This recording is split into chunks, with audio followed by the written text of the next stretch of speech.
એ ગીત અવશ્ય લેતા હોય, કારણ કે આજની યુવાન વહુને સાસુમાં ગમતા નથી, સસરા ગમતા નથી.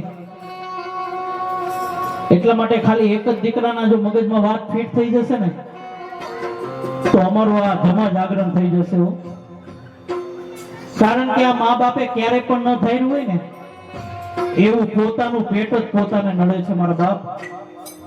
ત્યારે અમે ગમે ત્યાં જઈએ, ભૂલો ભલે બીજું બધું, મા બાપ ને ભૂલશો નહીં. ત્યારે ભૂલો ભલે બીજું બધું, મા બાપ ને ભૂલશો નહીં.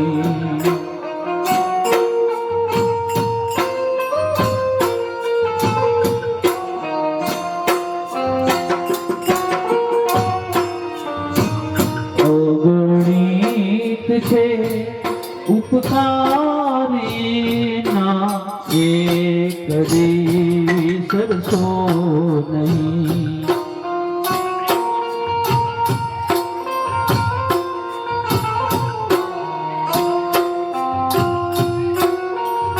આજની યુવાન વહુને સાસુ સસરા નો ગમે એવું. આ દુનિયાની અંદર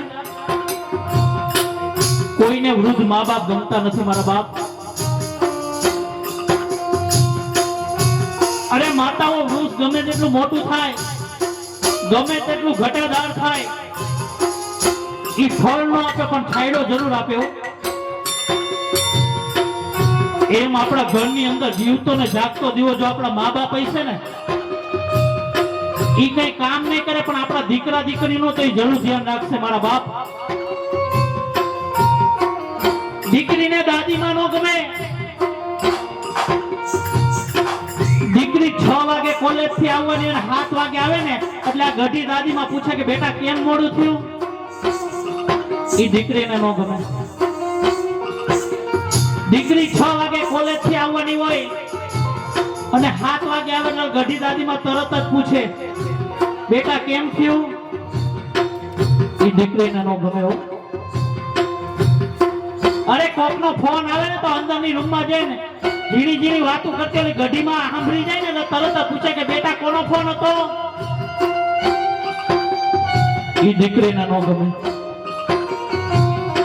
તરત જ એના પપ્પાને ફરિયાદ કરે, પપ્પા દાદીમાં ટક ટક કરે છે, પપ્પા દાદીમાં મને ગમતા નથી પપ્પા. દીકરી તરત ફરિયાદ કરે. નહીતર આની આ દાદીમાં છે ને બિચારું દીકરીના ભવિષ્ય આટલું કેટલું પણ દીકરીને ન ગમે. બાકી આવા કરોડો રૂપિયાના બંગલા પણ જે ઘરની અંદર જીવતો ને જાગતો દીવો જેના મા બાપ નથી ને, એ બંગલો નહીં પણ શમશાન સમાન છે મારા બાપ. કારણ કે તમને જો તમારા મા બાપ ની અંદર મારા સ્વામિનારાયણ ભગવાનના દર્શન નહીં થાય ને તો ગઢડા ગમે એટલા ધક્કા ખાઓ ને કોઈ દી નહીં થાય. જો તમારા મા બાપ ની અંદર મારા દ્વારકાધીશના દર્શન નહીં થાય ને તો દ્વારકા ગમે એટલી વાર ધક્કા ખાઓ ને કોઈ દી નહીં થાય. કારણ કે ભગવાન થી પણ જો એક ડગલું આગળ હોય ને તો એ આપણા મા બાપ છે મારા બાપ. એની સેવા કરી લીધી ને એના